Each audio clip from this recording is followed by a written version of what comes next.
Hello and welcome to my latest video. In this video I'm going to be having a look at my Loon Boss on Cave Squig, which was my entry for Golden Demon UK, which just happened recently. I'm going to give my thoughts on why I think it didn't place to get a trophy, and also my thoughts on the competition overall. As a precursor, my apologies for the sound of my voice. I have managed to pick up some sort of virus from the competition as well. So even though I didn't manage to win a trophy, I did come away with something. So I've already mentioned I didn't get a trophy, but that's not to say he didn't do very well in the competition. He did get a commended entry. And just to explain it a little bit, there are two stages before you get to the trophies. The first stage is the first cut, and during the first cut you will get this is where you get your finalist pin from. It's a bit confusing because you'd think the finalist pin would be just before the finals, but actually, as I said, the finalist pin is the first cut, and you would find out if you're a finalist or not because you would have a green sticker on the little card that goes next to your model. After you've done that, the judges will then select commended entries from any of the models that have the green sticker on their card, and the commended entry is a certificate. It's a black piece of card with gold embossed lettering and things saying commended entry on it. And if you have a commended entry, that means that then you are competing for a trophy. That's like the final stage cut, and then from those commended entries they pick a top three. So I achieved the commended entry for the Loon Boss, and he was competing with between 10 and 15 other pieces, I think, to get a top three. Now, it did depend on the category that you were in for how many commended entries there were. So the Aegis Sigma single model and 40k single model, these are the most hotly contested categories, and that's why you would get so many commended entries in those categories. Whereas something, say, like Lord of the Rings or Small Scale, they have a lot fewer entries.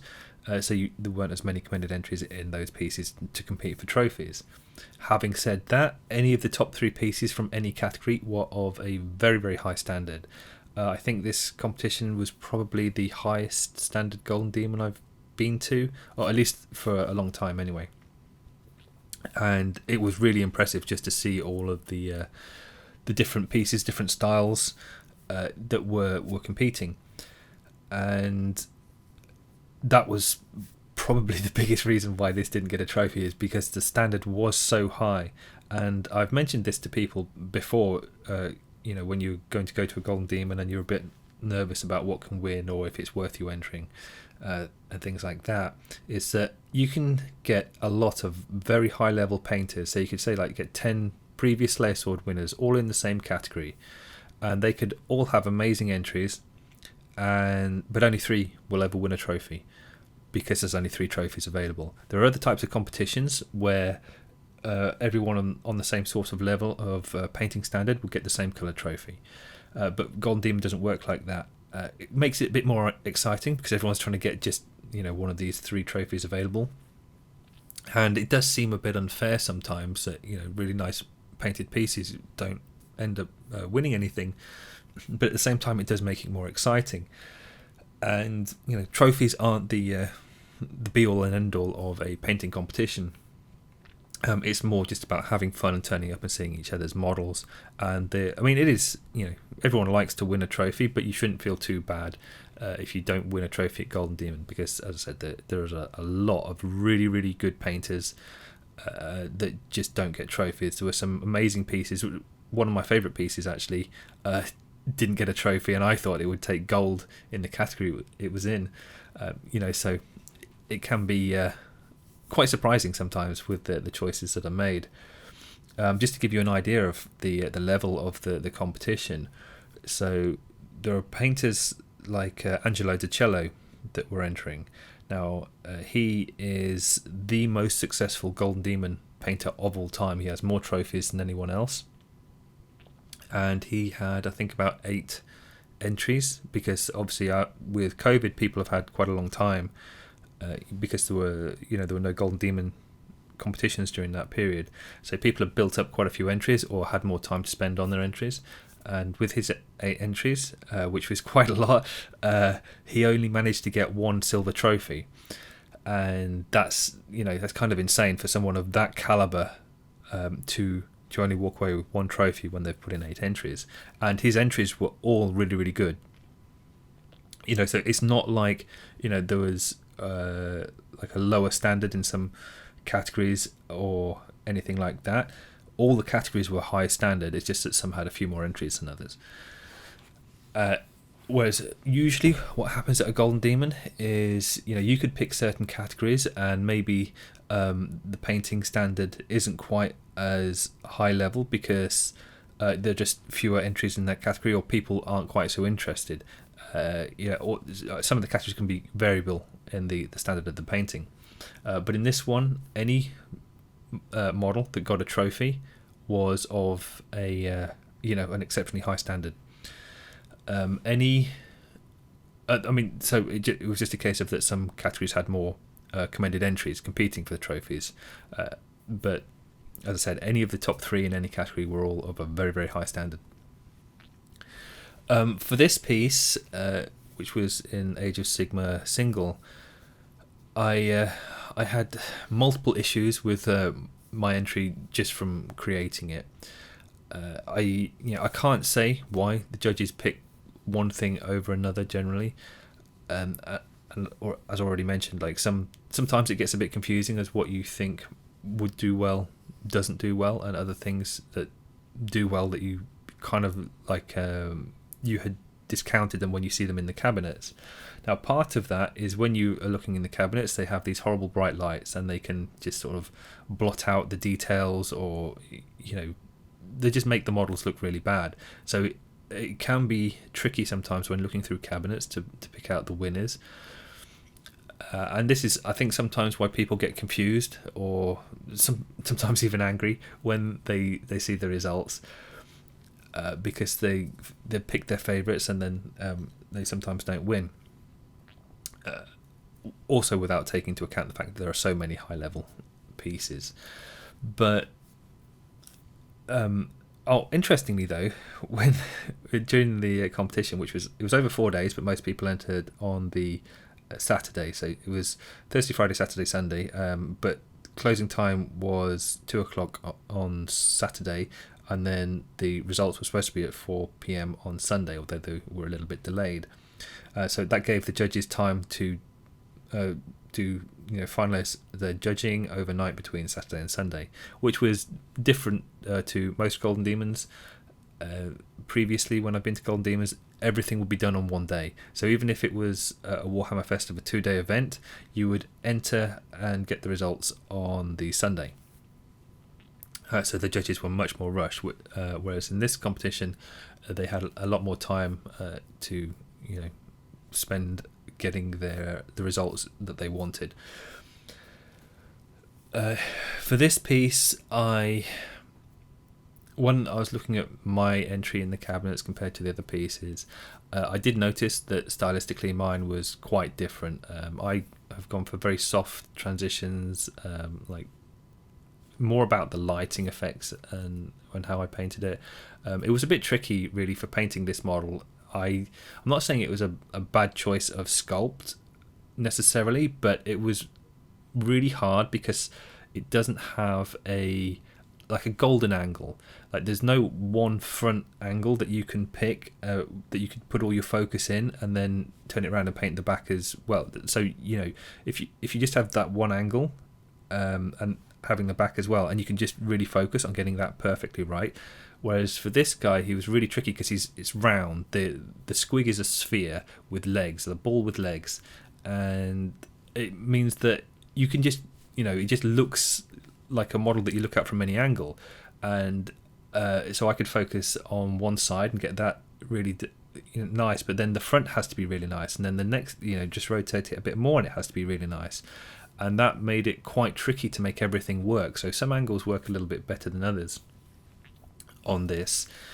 I did pick sort of one area to really focus a bit more on, but there's so much more of the piece to view on like a 360 degree rotation, whereas especially in the Age of Sigma single pieces, they both had very, very strong straight on views. So, maybe it was a poor choice in terms of that. But I picked this model just because I really like goblins and squigs, so I thought it'd be cool to have a go on it. There are other reasons why this was a really bad choice, and this was my fault. So I was originally painting this for Chicago, not the one that's just gone, but the one previously. But when I was painting that, I was doing a very different style of painting. It was much looser, higher contrast. It was a bit quicker as well in terms of how it would be painted, and that would have been done fairly quickly. However, because of COVID, that competition was cancelled, and so I sort of put the model to one side. Left it unfinished, and I just wasn't really feeling it that much. But then when Golden Demon UK was announced, I thought, right, I need to pick a model from my collection that I need to finish off, because I have this bad habit of starting lots of different models and then never getting one finished. But that did mean that I could just then pick one, and there's not as much work to do on it, or at least that was the idea.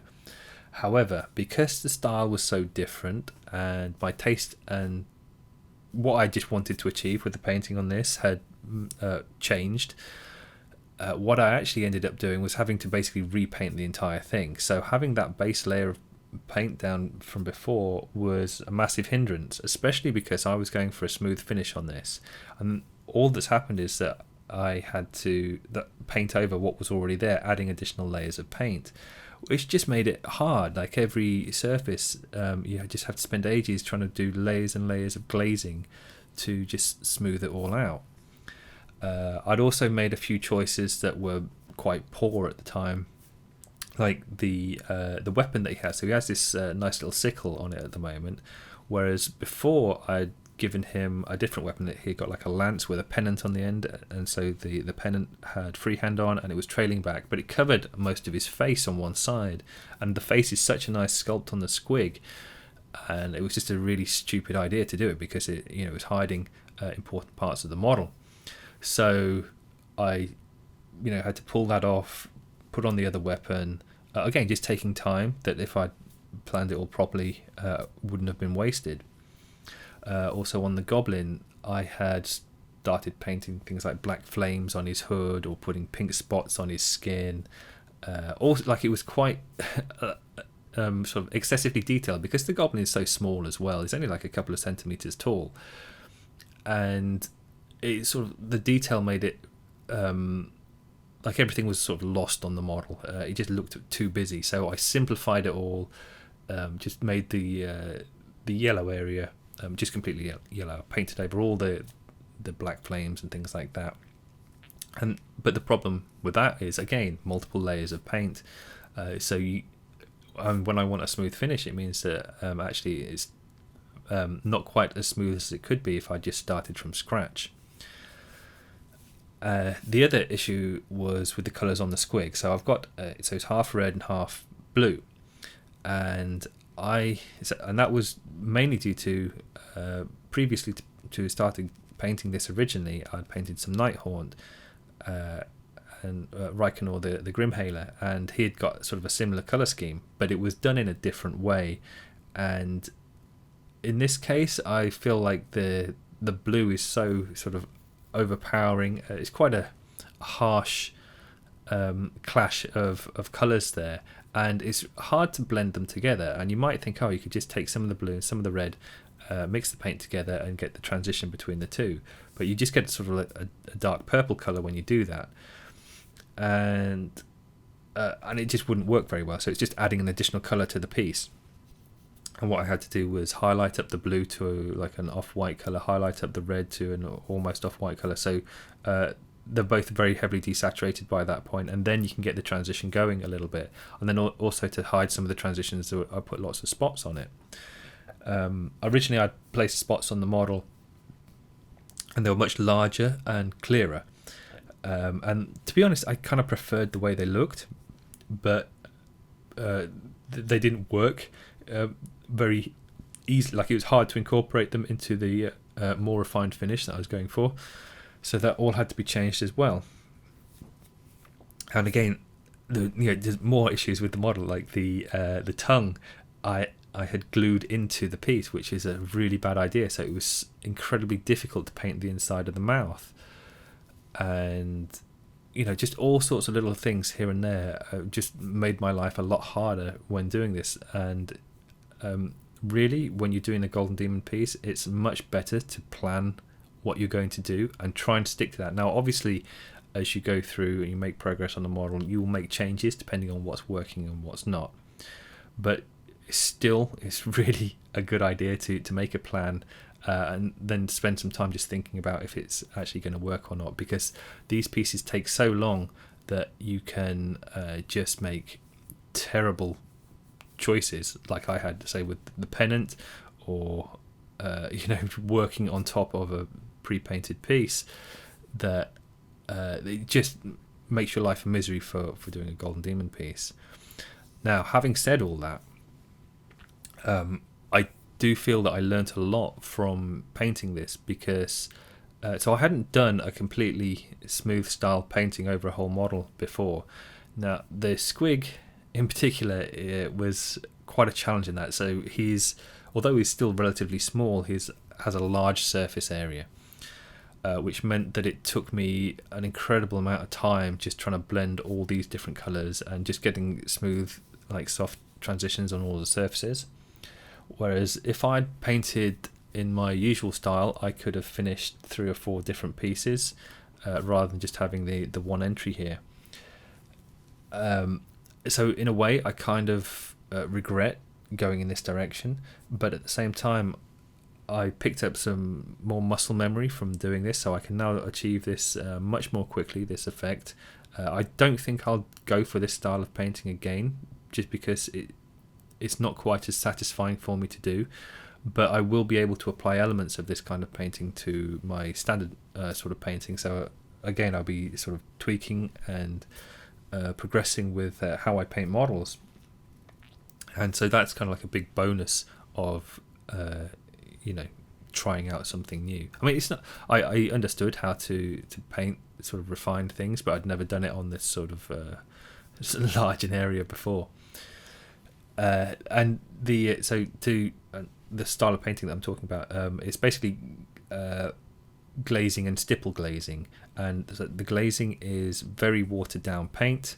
You don't need any other medium really, just adding water to it, really refined down, so it just looks like sort of coloured water, and you just do either like a large brush stroke to get a very translucent layer, and you have to do you do hundreds of layers, or you do the stipple glazing, which is the same paint consistency, but you're just doing lots and lots of dots, so you have complete control over where the paint falls. And sometimes, like if it's in a small detailed area, you just need that little bit more control for exactly how the highlights go on it. I did have more issues with the model as well as it progressed. So by the time I'd finished most of the painting on, I thought, right, I need to do a base for it. And I'd had this idea for the base where I would have the Squig running through a stream with a water splash, so it looked very dynamic. I did a few tests with different splash effects, and I thought it's not going to work out that great, because the problem is I'd converted to Squig. So you can see he's got one leg forward and one leg back. On the original model, both legs are trailing behind, and the leg sort of touches a mushroom, which is what connects it to the base. But because I'd cut all that off and moved the leg forward, I had no connection point for the model. And there are no flat surfaces on the feet, so it's not like I could plant it on a rock or like have it splashing in the stream from a flat surface to hide the connection point. So I put the pins in the feet, and I thought I can't really hide it within the water and then having a splash coming out of it, and the splash was being a bit awkward to make it look right anyway. So I decided, all right, I won't do this splash, I'll just have him leaping off a rock, and then I'll have the water effect on the base around it. The rock itself, they were just simple to sculpt, and I kind of glued the pins from the foot into the rock, but I couldn't have a flat foot on the rock because there just wasn't an option for that. So I had to sculpt the rock up and around the feet to hide the pin connecting it. But I got all the rocks painted and had the base set up ready for doing a resin pour for the water. And I'd rather foolishly placed lots of grass tufts. You can see there's lots of grass tufts on the base as well. And I put those all the way around, sort of similar to how they are at the moment. And then I poured the resin in, and the resin touched the grass tufts as it was filling up, and the capillary action happened, and all of the resin from the water area sucked into the grass. There was actually no resin left in the water area, and it had all sucked up out onto all around the grass, and then because there was so much of it, it poured down the sides as well. And then I was worried that whatever I was resting the model on would stick to it because the resin was pooling at the bottom of the plinth. So I had to raise that up, and then all the resin went underneath the plinth as well. And so this was looking really, really bad. And don't forget that the model was already glued to the base at this point. So if the base is an absolute disaster, I'm in with a bit of a problem there. But what I decided to do was I quickly got my tweezers, pulled off all of the grass tufts that had been polluted with the resin, because if that dried, then there was nothing I could do with them. So I pulled all those off. I waited till the resin was a little bit thicker because I had some spare left in a pot that I'd mixed up. So I poured that into the base, into the water area, and then I just left it to dry. It looked a complete disaster at this stage. But I thought, well, I'll see what it looks like when it's dry and see what I can do with it. Fortunately, when it dried, because the resin was a bit thicker by this stage when I poured it in, it didn't have the same effect, so it stayed where I put it.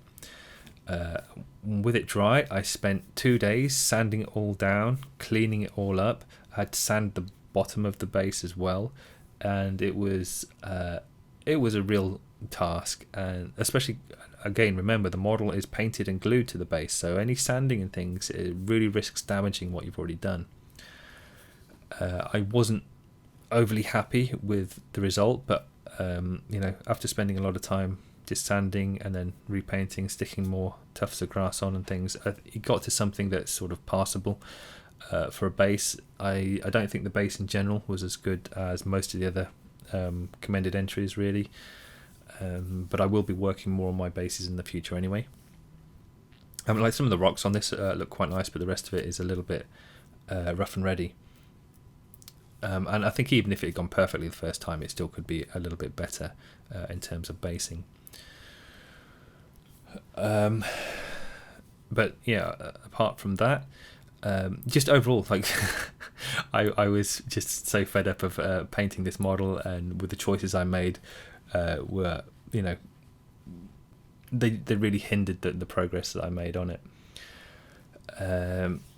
I was still disappointed not to get a trophy. I think it was competitive with the other ones in there, although I won't agree or disagree with what the judges picked in terms of it's their competition. Whatever they pick is the correct choice. I really enjoyed the competition for what it was anyway. Just the number of people that came up to talk to me, to talk about painting, ask for feedback for their work. The all the days I was there was really, really enjoyable. But for future Golden Demons, I've already started planning my next entries, but I've had a bit of introspection about how I go about doing Golden Demon entries, and just about my output in general, my workflow.